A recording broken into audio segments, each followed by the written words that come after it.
জয় গৌর, জয় নিতাই। আজ এই বাড়িতে ভাগবত কথার আয়োজন করা হয়েছে এবং সকালে রাধাবল্লভের অভিষেক হয়েছেন। বড় মঙ্গলময় ভগবানের কথা শুনবার জন্য আমরা সবাই একত্রিত হয়েছি। কেননা আমাদের শাস্ত্রে বলছেন, মঙ্গলম ভগবান বিষ্ণু মঙ্গলম গরুড়ধ্বজা মঙ্গলম পুণ্ডরীকাক্ষ মঙ্গলায় তনোহরি। তো আমাদের জীবনটা শুরু হয় মঙ্গল কার্য দিয়ে। কখন? বলে যখন তুমি ভগবানের নাম স্মরণ করবে। কেননা ভগবান নিজেই মঙ্গলময়, মঙ্গলম ভগবান বিষ্ণু। শুরুটাও হবে আমরা সূর্য উদয়ের সঙ্গে সঙ্গে ভগবানের নাম দিয়ে শুরু করব এবং রাত্রে শয়নকালে ভগবানের নাম দিয়েই আমরা বিশ্রাম যাব। কেননা এটা তো ঘোর কলিযুগ চলছে, ঘোর কলি। কলির প্রভাব মানুষকে এমনভাবে জর্জরিত করে দিয়েছে, মানুষ এখন দেহ আসক্তি বোধ ছাড়া কিচ্ছু বোঝে না।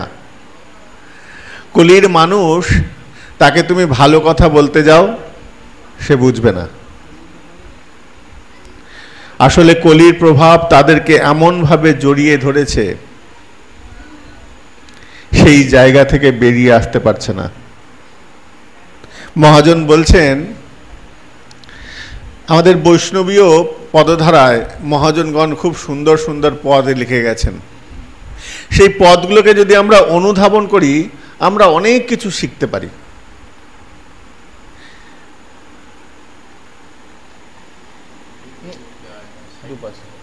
তিলকে মিডিলে দিতে নেই,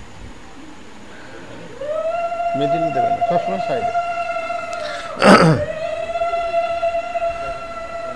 তো মহাজনগণ বলছেন,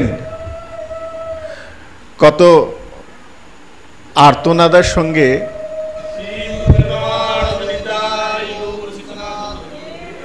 আমাদের গৌড়ীয় বৈষ্ণব মহাজনগণের পদ যদি তোমরা ঠিক মতো অনুধাবন করো না, চোখ দিয়ে অশ্রু না বেরিয়ে থাকতে পারবে না।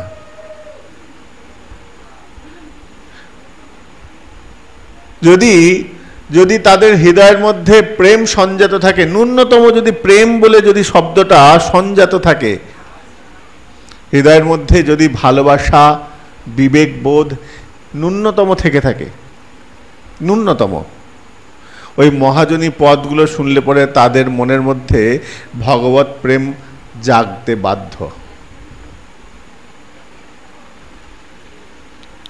ভগবানের প্রতি প্রেম জাগতে বাধ্য যদি সেই মহাজনের পদগুলো তোমরা একবার শ্রবণ করো। মহাজনী পদ বড় অমূল্য পদ। এখন তো পদাবলী কীর্তনে সেই পদগুলোকে ধরেই না। আমরা যে লীলা কীর্তন শুনি, সেই লীলা কীর্তন বা অন্য কীর্তনের মধ্যে মহাজনী পদকে কেউ ধরেই না।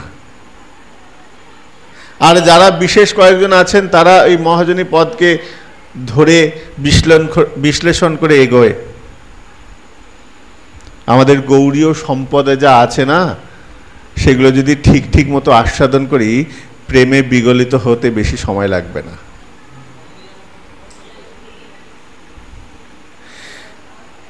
আমাদের একজন মহাজন বলছেন, আমার দিন গেল মিছা কাজে, রাত্রি গেল নিদ্রে, না ভজিনু রাধা কৃষ্ণ চরণারবিন্দে।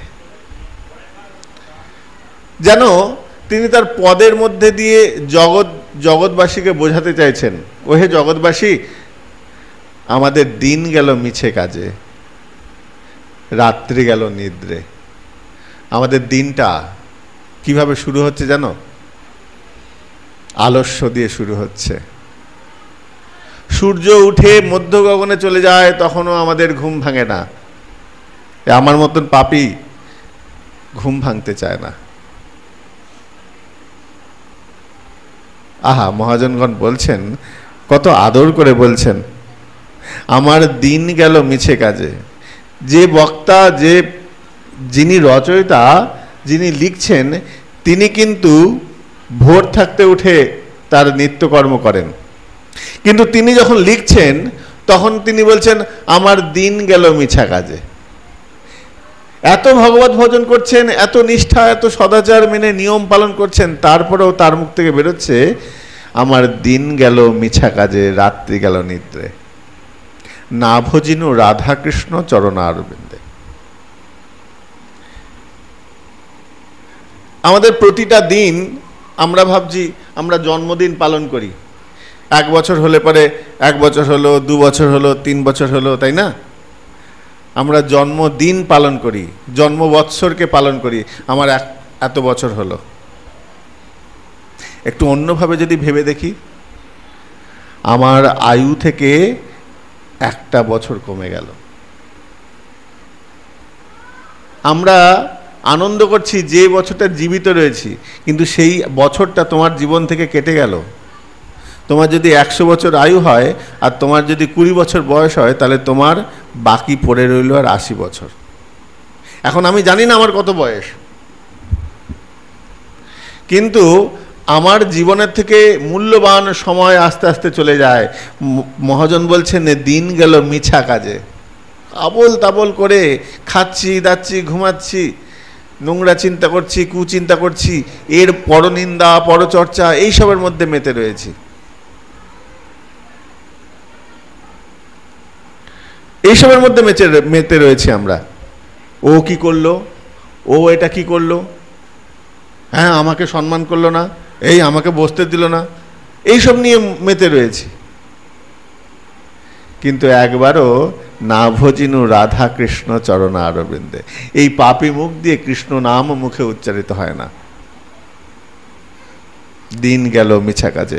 বড় আদরের সঙ্গে জগৎকে বোঝাচ্ছেন। যিনি পদকর্তা, তিনি যখন এই কথাটা বলছেন, তিনি কি নিজের জন্য বলছেন? না, জগতের জন্য বলছেন। মহারাজ পরীক্ষিত যখন শ্রীল শুকদেব গোস্বামীপাদকে প্রশ্ন করছেন, নিজের জন্য করছেন? বলে আমার যা হবার আমার তো হয়েই যাবে। আমি যদি দরজা বন্ধ করে শুকদেব গোস্বামীপাদের মুখ থেকে হরিকথা শ্রবণ করি, আমার তো মুক্তি হবেই। তিনি অত ঋষিদের কেন নিমন্ত্রণ করলেন? গঙ্গার তটে অত লোককে নিমন্ত্রণ করে সবাইকে আহ্বান করলেন, ভাগবতী কথা শ্রবণ হচ্ছে, সবাই শুনছে, প্রয়োজন ছিল না। আমি মুক্তিকামী, আমাকে তক্ষক দংশন করবে, আমি মুক্তি থেকে, ওই শরীর থেকে মুক্তি পাবো, আমি শুনলেই হয়।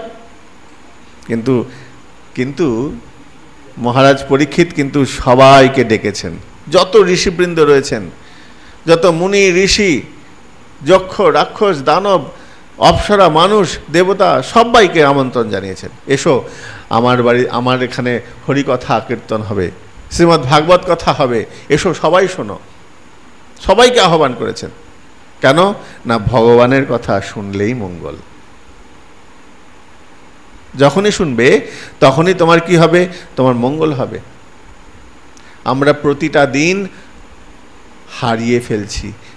সূর্য উদয়ের সঙ্গে সঙ্গে সূর্য যখন সন্ধ্যাবেলায় চলে যায়, যাবার সময় বলে তোর জীবন থেকে আমি একটা দিন কেড়ে নিলাম। সূর্য যখন অস্ত চলে যায়, সূর্য তখন বলে যায় তোর জীবন থেকে আমি আরো একটা দিন কেড়ে নিলাম।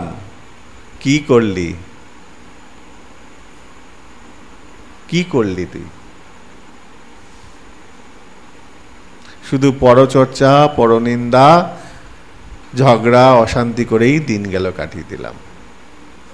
দিন গেল মিছে কাজে, রাত্রি গেল নিদে, না ভজিনু রাধা কৃষ্ণ চরণ অরবিন্দে। সেই চরণ অরবিন্দের চরণে আমি মাথা নোয়ালাম না, কৃষ্ণ কথা শুনলাম না, আমার কৃষ্ণ কথায় রুচি আসছে না। এটা তো অপরাধের একটা কারণ। তো অপরাধটাকে তো কাটিয়ে ভগবতমুখী হতে হবে। কেননা এই কলি আমাদেরকে প্রতি মুহূর্তে দংশন করছে। কাল ব্যালা মুখাগ্রাস। ওই দেখো, ওই দেখো কলিরূপী সর্প আমাদের দিকে ধেয়ে আসছে, তার বিশাল বড় মুখ করে, বিশাল বড় হাঁ করে আমাদের দিকে তেড়ে আসছে আমাদের খাবে বলে। আমাদের খাচ্ছেও। আমাদের কলি যে খাচ্ছে তার প্রমাণ কি? বলে দেখো আজকে মানুষে মানুষে ভালোবাসার কোনো সম্পর্ক নাই, কেউ কাউকে সহ্য করতে পারছে না। কলির প্রভাব, মুখে কৃষ্ণ কথা শুনতে ইচ্ছা করে না, কলির প্রভাব।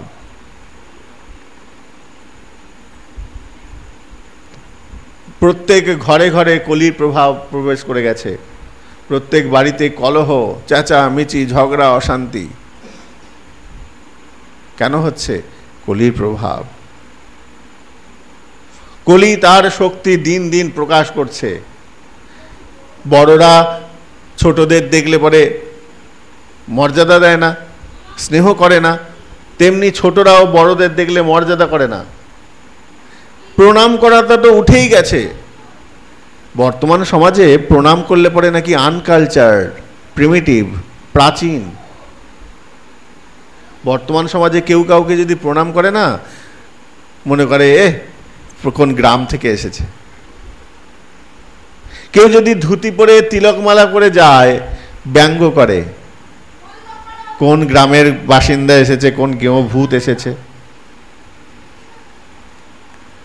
মানুষ আজ চেঁচিয়ে চেঁচিয়ে কথা বলে, চেঁচিয়ে চেঁচিয়ে। যখন দূরের দেখবে কোনো মানুষের সঙ্গে যখন প্রেমের সম্পর্ক হয়, ওই তিনতলার ছাদে দাঁড়িয়ে থাকা মেয়েটা এই একতলায় এই মাটিতে রাস্তার দাঁড়িয়ে শুধু চোখের ইশারায় বললে পরে মেয়েটা বুঝে যায়। শুধু চোখের ইশারা করলে বুঝে যায়। কেন? ওদের অন্তরের অন্তরে মিল এসে গেছে। আর যাদের অন্তরের দূরত্ব এসে গেছে, দেখবে ভাইয়ে ভাইয়ে পাশাপাশি ঘরে বসে রয়েছে, চিৎকার করে ওকে কানে, মুখের সামনে মুখ নিয়ে কথা বলছে, নাকে নাক ঠেকে গেছে, চিৎকার করে করে কথা বলছে। অত দূরে কথা কোনো কথা না বলেও বোঝানো যায়। আর দেখো কাছাকাছি একদম গায়ে গা ঘেঁষে কথা বলছে চিৎকার করে করে। কেন বলতো? এদের অন্তরের দূরত্ব এসে গেছে। যার অন্তরের মিল থাকবে, 7 সমুদ্রের দূরে থাকলে পরেও তার মনের কথা চিন্তা হবে, তার কথা মনে হবে, ফোন করলে বলবে এইমাত্র তোর কথাই ভাবছিলাম। কেন? অন্তরের মিল আছে। আর অন্তরের যদি দূরত্ব থাকে, কাছাকাছি বসলে পরেও একে অপরের মুখের দিকে তাকিয়ে দেখবে না। কেন? অন্তরের দূরত্ব। পাশাপাশি বসে আছে, এই চেয়ারে বসে আছে, এই চেয়ারে বসে আছে, ওর অন্যদিকে মুখ ঘুরিয়ে, ও অন্যদিকে মুখ ঘুরিয়ে। এটা কলির প্রভাব। তাই তো পদকর্তা বলছেন, আমার দিন গেল মিছে কাজে, রাত্রি গেল নিদ্রে, না ভজিনু রাধা কৃষ্ণ চরণারবিন্দে। ভগবান কত কৃপাময়, কত দয়াময়। আমার আয়ু হরণ করে নিচ্ছে, প্রতিটা দিন উদয় হচ্ছে আর আমার আয়ু হরণ হয়ে যাচ্ছে। আমি কৃষ্ণ ভজন করতে পারছি না, গৌর কথা মুখ দিয়ে বেরোচ্ছে না।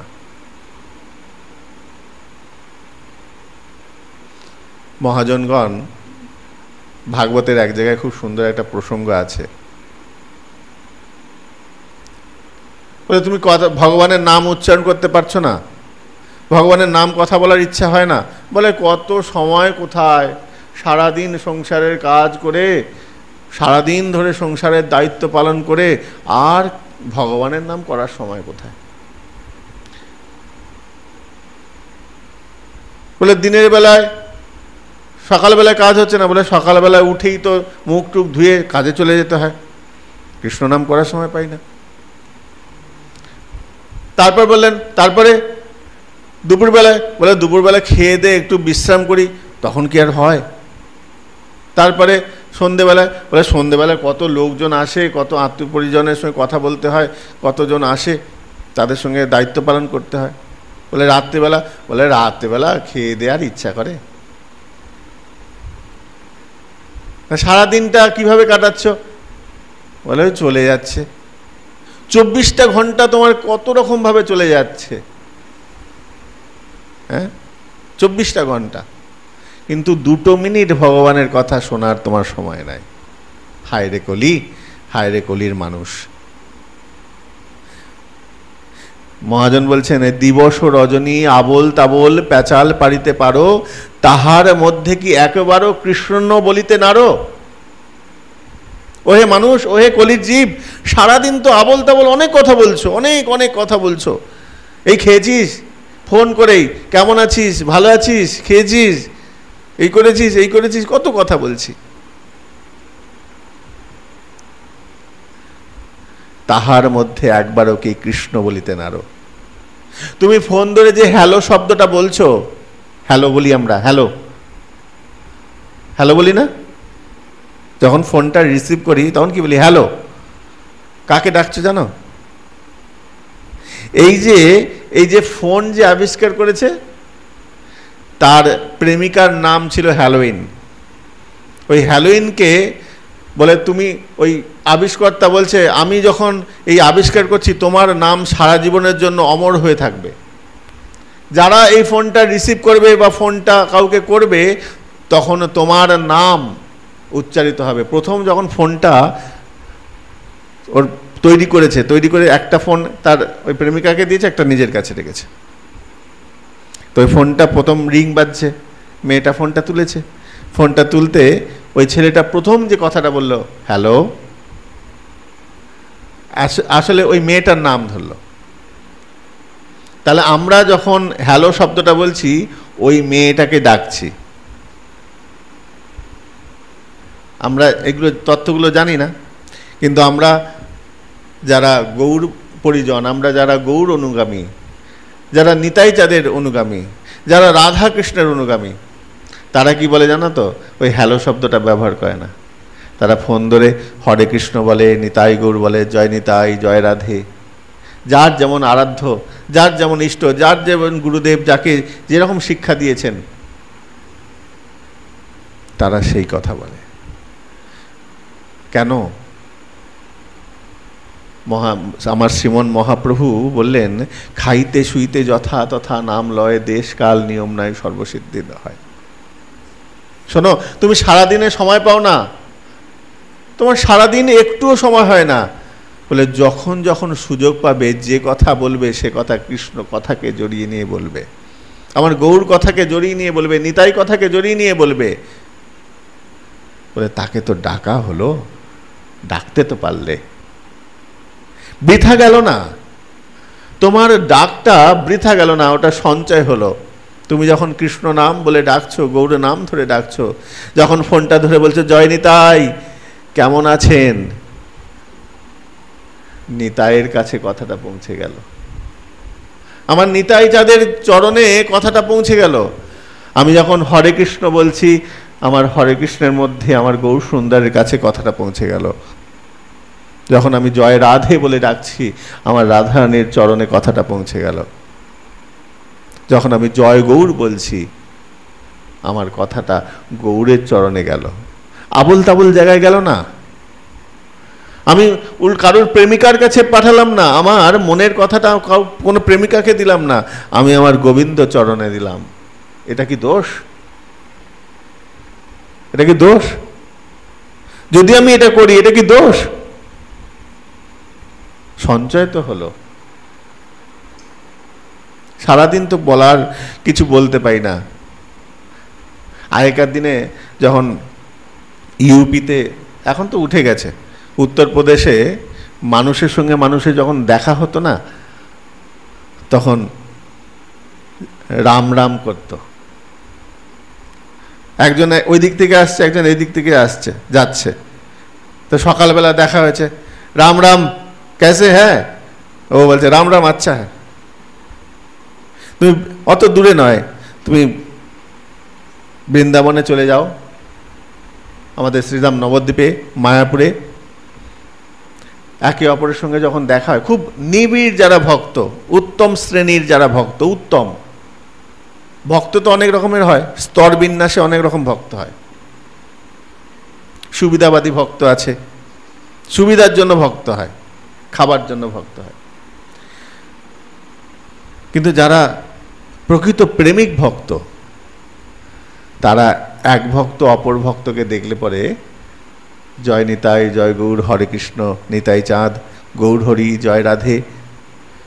ঠিক রাধাকুণ্ডের ওই গিরিরাজ পরিক্রমা, ওই নিয়মসভার মাসে যদি তোমরা কোনো সময় গিয়ে থাকো দেখবে, ওই কুণ্ড পরিক্রমার সময় দেখবে প্রত্যেকের হাতে মালা, বেশিরভাগ মালা, যদি মালা না থাকে তবু হাত জোর করে নাম করতে করতে যাচ্ছে।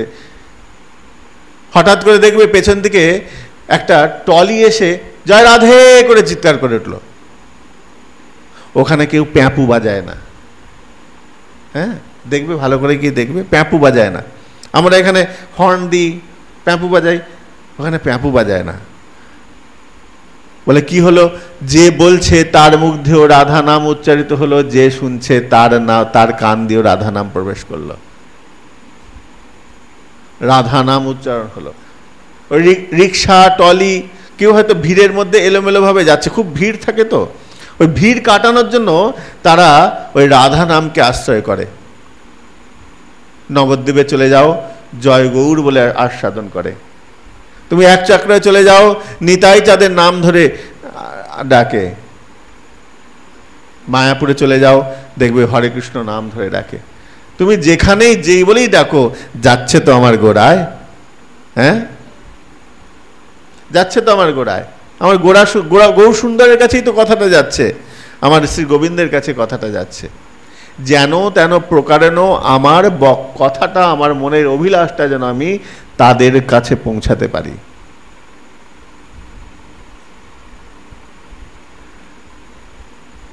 বলে তাও সময় হয় না, তাও সময় হয় না, ভুলে যাই, মনে থাকে না। তো বলেন, ভগবান বলেন ঠিক আছে, একটা উপায় করে দিচ্ছি, এর থেকে আর ভালো উপায় হয় না। আমরা ভাগবতের মধ্যে একটা খুব সুন্দর প্রসঙ্গ পাই। অজামিল নামক এক ব্রাহ্মণ সারা জীবন কুকর্ম করেছে, তার একটা স্ত্রী তাকে ত্যাগ করে দিয়ে অন্য এক রমণীর সঙ্গে সে অন্য জায়গায় থাকে। তার একটা সন্তান হয়েছিল, অনেক সন্তানের মধ্যে একটা সন্তান। তো এক মহতি কৃপায়, গুরু কৃপায়, বৈষ্ণবের কৃপায়, দেখো ঘরে বৈষ্ণবের আগমন এলে কি হয়, একটু প্রসঙ্গটা আমি আসছি। বৈষ্ণবের আগমন, সাধু গুরু বৈষ্ণব এলে তোমার ঘরে যত সাধু গুরু বৈষ্ণবের আগমন হবে না, দেখবে তোমার ঘর থেকে দুর্বৃত্ত প্রবৃত্তিগুলো সব আস্তে আস্তে দূরে সরে যাবে। তোমার ঘরে যখন হরিনাম সংকীর্তন হবে, ওই পাপবোধী ব্যক্তি, যারা পাপী ব্যক্তি, তারা দেখবে সেখানে থাকতে পারবে না। এটা একটা ভালো লক্ষণ। যাদের হৃদয়ের মধ্যে পাপ রয়েছে, যারা আসরিক প্রবৃত্তি, তারা সেখানে থাকতে পারবে না, তারা সেখান থেকে ছুটে পালিয়ে যাবে। মাতাল, লম্পট, দুশ্চরিত্র যে ব্যক্তি রয়েছে, তারা সেই ঘরে থাকবে না।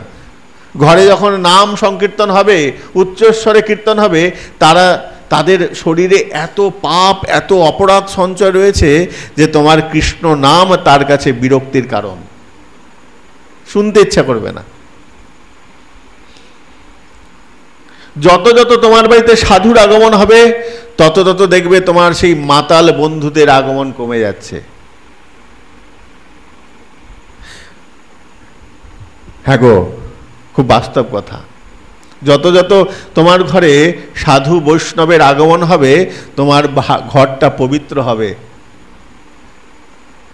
বৈষ্ণবের চরণধুলি যত পড়বে ঘরে, তোমার ঘরটা এক ধামে পরিণত হবে। সেটা তোমার ঘর নয়, তখন সেটা মন্দির। যত যত সাধু তোমার ঘরে আসবে, দেখবে তোমার ঘরটা আস্তে আস্তে মন্দিরে পরিণত হচ্ছে, চারিদিকে নাম সংকীর্তন হচ্ছে, ভারী অপূর্ব। তখন দেখবে ওই মাতাল, লম্পট, দুশ্চরিত্র লোকগুলো রোজ রাত্রেবেলায়, সন্ধে হলেই দেখবে টেবিলের মধ্যে মদের বোতল সাজিয়ে বসতো যারা, তারা তোমার বাড়িতে আসছে না, তারা তোমার দিকে তাকাচ্ছে না, তোমার দিকে ঘুরেও তাকাবে না। তুমি ভাবছো যে খুব খারাপ হলো, না ভালো হলো, খুব ভালো হলো। ওই অপবিত্র সংস্কৃতি তোমার ঘরে আর প্রবেশ করবে না। একটা খুব নির্মম একটা কথা বলি, বর্তমান সমাজে মায়েরা বাবারা ছেলেরা হয়তো ভগবত ভজনে উদ্গ্রীব হতে চায়, কিন্তু বাবা মারা এখন বর্তমানে সব থেকে বড় বাধা হয়ে দাঁড়াচ্ছে ভজন পথের। হ্যাঁ গো, আমি ভাগবত প্রভুর একটা পাঠ শুনেছিলাম, পাঠ না, এটা স্বচক্ষে দেখেছিলাম ঘটনাটা। তো প্রভুপাদ ভাগবত কিশোর গোস্বামী, উনি, যদি তোমাদের, আমি যার নাম বলছি, যদি চিনতে অসুবিধা হয় ইউটিউবে সার্চ করবে ভাগবত কিশোর গোস্বামী, বললেই দেখতে পাবে, খুব ভালো বক্তা। তো তার একটা শিষ্য ছিল, ছেলেটা খুব নিষ্ঠাবান, সদাচারী, অল্প বয়সের ছেলে, সদাচারী, প্রচণ্ড নিষ্ঠাবান, নিত্য আহ্নিক জপ না করে সে আহার গ্রহণ করতো না, এমন ছেলে। কপালে ললাটে তিলক, দাদর সঙ্গে তিলক করে ঘর থেকে বেরোতো, কলেজে যেত তিলক করে, কত বন্ধু বান্ধব ব্যঙ্গ করত, কিন্তু সব ব্যঙ্গকে সে উপেক্ষা করে তবু সে স্কুলে ওই তিলক করে যেত। তো একদিন তার মা এসে বলছে, আপনি আমার ছেলেটাকে নষ্ট করে দিলেন। বলে কেন? বলে ছেলেটা আমার আমিষ খায় না, নিরামিষ খায়, হ্যাঁ, সবসময় ভজন নিয়ে পড়ে রয়েছে, সবসময় ঘরে কৃষ্ণ নাম করছে। তো বলছে কেন মা, তোমার অসুবিধা হচ্ছে? বলে হ্যাঁ অসুবিধা হচ্ছে, আমার আর একটা ছেলে আছে, সে তো এরকম করে না। তো তো মা বলছেন, ভাগবত বলছেন কেন? তোমার ছেলে সাধু হয়েছে, বংশে যদি কোনো সাধু ছেলে জন্মায় তার 14 পুরুষ পূর্ব এবং 14 পুরুষ অধ মুক্ত হয়ে যায়। হ্যাঁ, প্রহ্লাদ মহারাজ যখন নৃসিংহদেবের সামনে এসেছে, নৃসিংহদেবকে বলছেন, প্রভু আমার বাবার কি গতি হবে? কেন আমার বাবা তো তোমার বিদ্বেষ করেছে, তাহলে আমার বাবার কি গতি হবে? নৃসিংহদেব হেসে বলছেন, যে বংশে তোমার মতো সন্তান জন্মায় সেই বংশে 14 পুরুষ উপরে 14 পুরুষ নিচে উদ্ধার হয়ে যায়, চিন্তা করতে হয় না। তো ভাগবত বলছে, তোমার সন্তান একটা সাধু ছেলে পেয়েছো, তোমার তো গর্ব করার দরকার। না না, আমার গর্ব করার দরকার নেই। তো কিছু বলেননি উনি। বিকালবেলায় পাঠে বসেছেন, পাঠের মধ্যে বসে ওই ছেলেটাকে ডাকছে, ওর মাও পাঠ শুনতে এসছে। তো বলছে, এই, ওই ছেলেটাকে নাম ধরে ডাকছে, এই এদিকে শোন। এসছে, মাইকে প্রায় হাজার হাজার লোক বসে আছে, হাজার হাজার লোকের সামনে বলছেন, এই আমি তোকে আদেশ করছি, আমি তোর গুরুদেব তো? বলছে হ্যাঁ। আমি যেটা বলবো সেটা শুনবি? বলে হ্যাঁ। বলে শোন, আজকে থেকে আমার কথা মতো তুই প্রতিদিন মদ খাবি, প্রতিদিন মদ খাবি, তুই বেশ্যালয়ে যাবি, যত নোংরা কাজ আছে করবি। তো তখন এরকম করে বলছে, ছেলেটা তো অবাক হয়ে গেছে, হাঁ হাঁ করে, হ্যাঁ কি বলছেন এগুলো? বলছে হ্যাঁ করবি, আমি তোর গুরুদেব, তোর যা পাপ হবে আমি গ্রহণ করব, তোর এই আদেশটা তো আমি দিচ্ছি। তা গুরুদেব হচ্ছেন যিনি আদেশ দিতে পারেন, শাসন করতে পারেন। শাসন করার যিনি রাইট রাখেন, শাসন করার যার যোগ্যতা আছে তিনি গুরুদেব, আর যিনি শাসন গ্রহণ করতে পারেন তিনি হচ্ছেন শিষ্য। তো ছেলেটা বলছে হ্যাঁ, মাথা নিচু করে বলছে হ্যাঁ আপনি যা বলবেন তাই করব। হঠাৎ করে মাটা উঠে বলছে, হ্যাঁ আপনি এটা কি শিক্ষা দিচ্ছেন? আপনি গুরুদেব, আপনি ভালো শিক্ষা দেবেন তো, এইরকম নোংরা শিক্ষা দিচ্ছেন?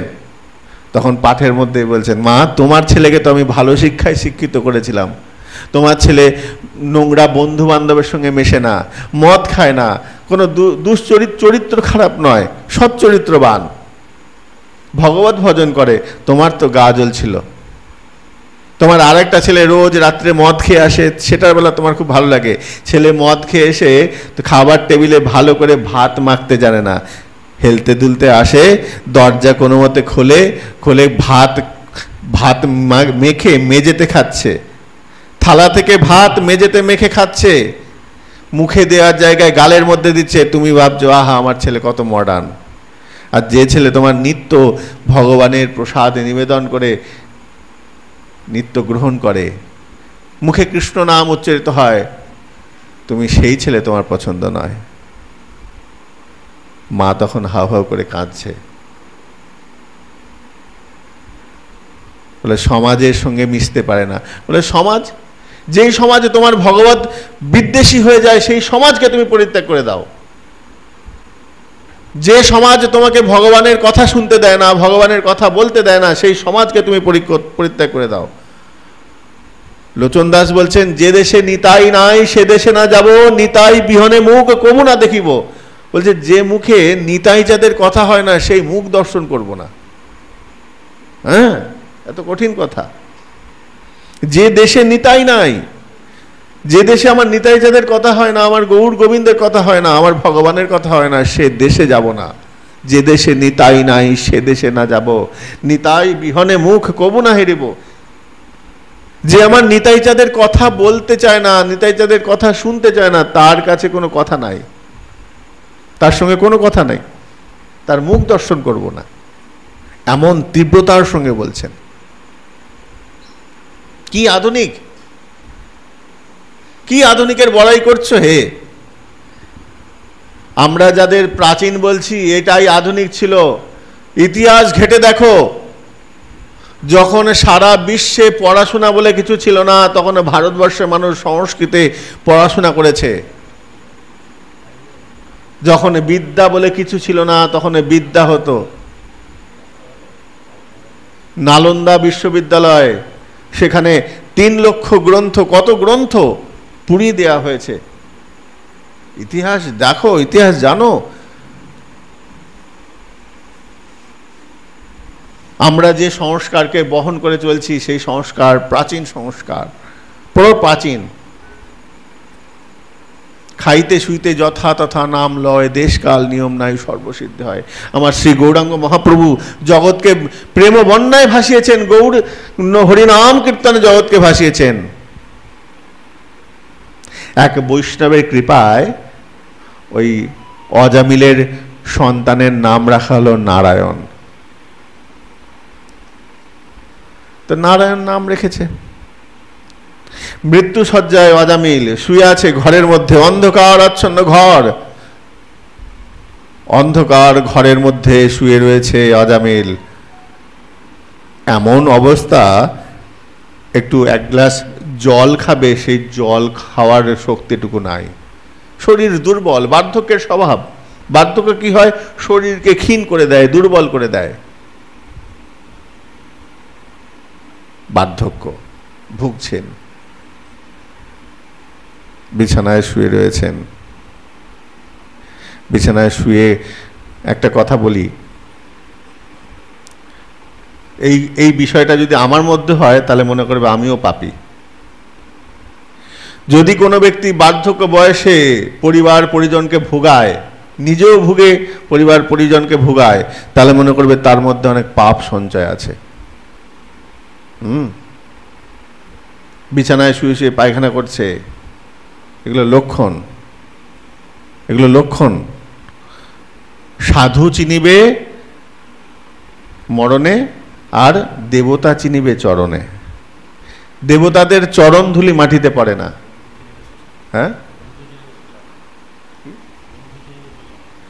বন্ধু চিনিবে শ্মশানে। উনি বলছেন বন্ধু চিনিবে শ্মশানে।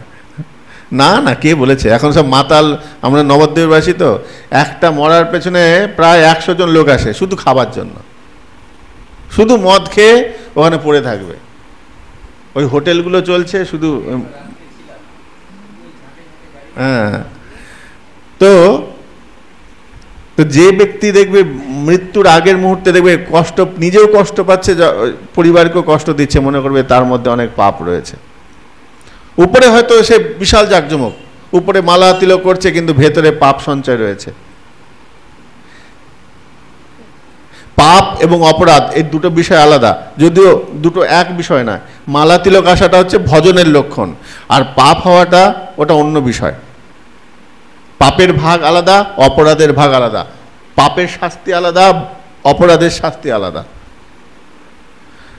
তো ভেতরে হয়তো পাপই রয়েছে, তার সঙ্গে ভজনও রয়েছে। তুমি খুব মালা করছো, মালা করছো ভগবত কৃপা গুরু কৃপায় করছো, কিন্তু মালা করতে করতে অন্যের কুচিন্তা করছো, এটা পাপ। দুটো একসঙ্গে সংযত, এটা এগুলো দৃষ্টান্ত আছে, নেই বললে ভুল হবে, আছে। তো সেই অজামিল প্রচুর পাপ করেছিল, তো পাপের প্রভাবে সে বিছানায় জলের গ্লাসটুকু খেতে পারছে না, জলটা খেতে পারছে না। এখন ওই সময় তার মৃত্যু এসে উপস্থিত। ঘরের চারপাশে দেখছে কালো কালো ভয়ঙ্কর সব লোক তার চারপাশে ঘুরে বেড়াচ্ছে, সব দানবীয় শরীর, আসুরিক অসুর ঘুরে বেড়াচ্ছে, যত যমদূত এসেছে। সত্যযুগে দেবতা এবং অসুর আলাদা আলাদা লোকে বাস করত। দাপর ত্রেতা যুগে এক লোকে সে বাস করল। সত্যযুগে ছিল কে? হিরণ্যাক্ষ, হিরণ্যকশিপু এবং ভগবান বিষ্ণু। তিনি বৈকুণ্ঠে ছিলেন, এনারা অন্য লোকে ছিলেন, একসঙ্গে এসে লড়াই হলো। ত্রেতা যুগে রাম এবং রাবণ, রাম এবং রাবণ এরা এক লোকে জন্মগ্রহণ করলো। দাপর যুগে কি হলো? এক পরিবারের মধ্যে অন্তর্ভুক্ত হলো। দেখো ভগবান শ্রীকৃষ্ণ, আবার কি শিশুপাল, দন্তবক্র, আবার এদিকে দেখো যুধিষ্ঠির, দুর্যোধন, একই পরিবারের অংশ। কলিযুগ, কলিযুগে একই শরীরের মধ্যে দানব, দেবতা, মানুষ, তিনটে এক শরীরে। দেখবেন ছেলে মেয়ের বিয়ে হবার সময় বলে না, এই দেখো তো নরগণ না দেবগণ না রাক্ষসগণ, বলে না? কেন দেখে? বলে রাক্ষসগণের মেয়ে যদি হয় আর যদি দেবগণের ছেলে হয়, ও যা অশান্তি লাগবে, চরম অশান্তি। ওই জন্য আগে গ্রহ নক্ষত্র কেন দেখতো? এই কারণে দেখতো। এখন তো প্রেম করে বিয়ে করতে জানে না, বুঝতে পারছে না। নক্ষত্র ওই ইয়ে দেখে, গণ দেখে বিয়ে করতো। ছেলের যদি নরগণ হয়, নরগণ হচ্ছে মিডিল ফ্যাক্টর, যদি রাক্ষসগণ হয় তাহলে পরে স্বামীকে যতই মারুক স্বামী চুপচাপ থাকবে, কেন? নরগণ। অসুররা নরকে মারবে, সে চুপচাপ সহ্য করবে। আবার দেবগণ হলে পরে সে আবার দেখবে ভালোবাসবে, শাসনও করবে, ভালোবাসবে। নরগণের সঙ্গে দেবতাদের দুজনেরই সম্পর্ক থাকে, এক জায়গায় দমে থাকে, এক জায়গায় ভালোভাবে থাকে। স্ত্রী যদি আসরিক প্রবৃত্তি হয় আর স্বামী যদি দেবতা হয়, বা দেবতা যদি স্ত্রী হয়, দেবগুণ যদি থাকে, ওই সব সময় দেখবে হাতা খুনতে লড়াই চলছে পরিবারে। এ ওকে থালা ছুটছে, ওকে বালতি ছুটছে, ওর বাবা তুলে খিস্তি মারছে, ওর মা তুলে খিস্তি মারছে, এরকম হবে। তা আমাদের যে জ্যোতিষশাস্ত্রের বিধান দেওয়া আছে মেয়ে দেখার সময় এইগুলো দেখে, এগুলো কারণ আছে। এখন ওইগুলো মানা হয় না বলেই কলহ, চারিদিকে কলহ, এই জন্য কলহ, অন্যতম একটা কারণ। তো অজামিল ঘরের মধ্যে বসে রয়েছে আর চারিদিকে অসুররা, ওই যমদূতরা ঘুরে বেড়াচ্ছে। কলিযুগে এক শরীরে সব রয়েছে, আমাদের বিচার করতে হবে কাকে রাখবো আর কাকে দমন করব। তো ওই অজামিল তখন ভয়ে কাঁপছে থরথর করে, আমার মৃত্যু এসে আগত, মরার আগে দেখবে চোখ মুখ উল্টে যায়। হ্যাঁ, ওই ভয়ে আতঙ্কে ওই রকম রূপ দেখেছি আর ভয়ে থাকতে পারছে না। তখন কি হচ্ছে? তখন সে ভয়ে গলা দিয়ে আওয়াজ বেরোচ্ছে না, তবুও অনেক কষ্ট করে ওই ছোট ছেলের নাম রেখেছিল নারায়ণ। নারায়ণের নাম ধরে নারায়ণ করে ডাক দিল। নারায়ণের ডাক দেয়া মাত্রই ওই ঘরটা যেন আলোয় আলোকিত হয়ে গেল। কোথা থেকে দেবদূত এসে তার ঘরের চারপাশে সেই অন্ধকারাচ্ছন্নময় ঘরটা আলোকিত হয়ে গেল, নীলাভ আলোয় আলোকিত হয়ে গেল। এটা সবাই দেখতে পাবে না, যার মৃত্যু হচ্ছে সেই একমাত্র দেখতে পাবে, অন্যরা দেখতে পাবে না। কেন? আমরা মায়ার পর্দায় আবরণ হয়ে রয়েছে, আমরা দেখতে পাবো না, সেই দৃষ্টি আমাদের নাই। মৃত্যুর আগের মুহূর্তে আমাদের প্রকৃত স্বচ্ছ রূপটা বেরিয়ে আসে। তখন অজামিল দেখছেন অনেক দেব পুরুষ এসেছেন, সব কারোর 4টে হাত, কারোর 2টো হাত, কারোর 6টা হাত, হাতে শঙ্খ তরোয়াল সব নিয়ে রয়েছেন। তো তখন হাত জোরে বলছে, তোমরা কারা? তখন বলছে, আমরা ভগবানের দূত, আমরা ভগবানের পার্ষদ, আমরা এসেছি তোমাকে উদ্ধার করতে। বলে, আমি তো তোমায় ডাকি নাই, আমি তো তোমাদের ডাকি নাই, তোমরা কেন এসেছো? বলে, তুমি আমাদের ডাকনি, কিন্তু আমার প্রভুকে ডেকেছো। বলে, কি বলছো? তোমার প্রভুকে আমি কেন ডাকতে যাব? বলে, হ্যাঁ, তুমি আমার প্রভুকে ডেকেছো, তাই প্রভু আমাদেরকে ডেকে বলে, যাও ওকে উদ্ধার করো, অজামিলকে আমার কাছে নিয়ে এসো। অজামিল বলছে, আমি তোমাদের প্রভুকে ডেকেছি? বলছে, হ্যাঁ, সত্যি ডেকেছো। বলে, তোমার প্রভুর নাম কি? বলে, ওই যে নারায়ণ।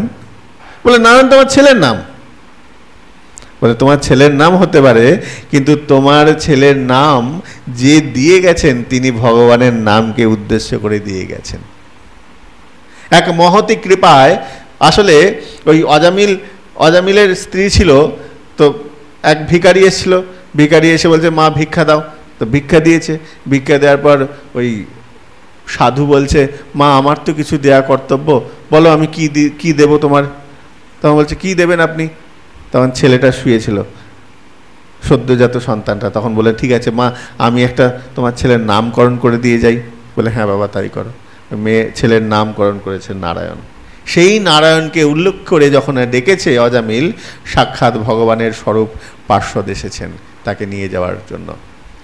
ওই মৃত্যুসজ্জায় স্বর্গরথ এসেছে, সোনার রথ এসেছে তাকে নিয়ে যাওয়ার জন্য। অজামিল কাঁদতে কাঁদতে বলছেন, সাংকেত্যাম পরিহাস্যাম স্তবম হেল না মে বাবা বৈকুণ্ঠ নাম গ্রহণম অশেষাগহরম দেব। হে আমার বৈকুণ্ঠনাথ, হে বৈকুণ্ঠনাথ, যদি কেউ তোমার নাম ভুলে কেউ ডাকে, সাংকেত্যাম, সংকেতের ছলে, সাংকেত্যাম পারিহাস্যম, কারোর সঙ্গে বন্ধু মজা করতে করতে যদি হাসির ছলে ছলে যদি কৃষ্ণ নাম বলে, গোবিন্দের নাম বলে, হেলায়, শুয়ে রয়েছ, ঘুমতে হাই তুলছো, হাই তুলতে তুলতে বলে জয় নিতাই করে দিলে, বলে ওইটাও ভগবানের চরণে সমর্পণ হয়ে গেল। হ্যাঁ গো, তুমি হাই তুলছো, হাই তুলতে তুলতে জয় নিতাই বলে ওটাও ভগবানের সময় লাগবে।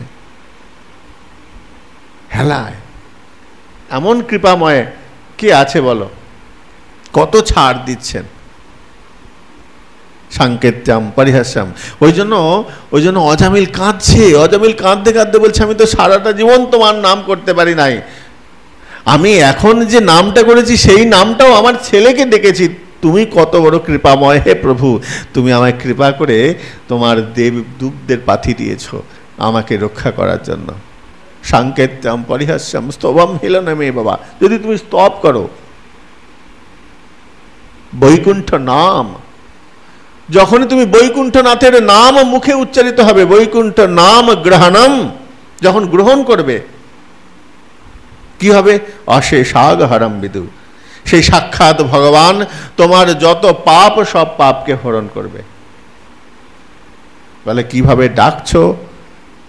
বলে, অপবিত্র মন দিয়ে যদি ডাকো ক্রিয়া হবে না, আগে নির্মল চিত্তে করো এ উদয়, চিত্তটা যেন নির্মল হয় তোমার।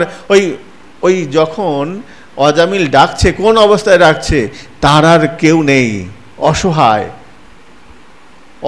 অবস্থায় যদি ডাকে, আমি নিরাশ্রয়, হে প্রভু তুমি, তোমার চরণে আমি শরণাগত হলাম, তুমি আমার শরণ দাও, এই রকম প্রবৃত্তি নিয়ে যদি আমরা ডাকি, তাহলে এই কলিহত জীব তার থেকে মুক্তি পাবে।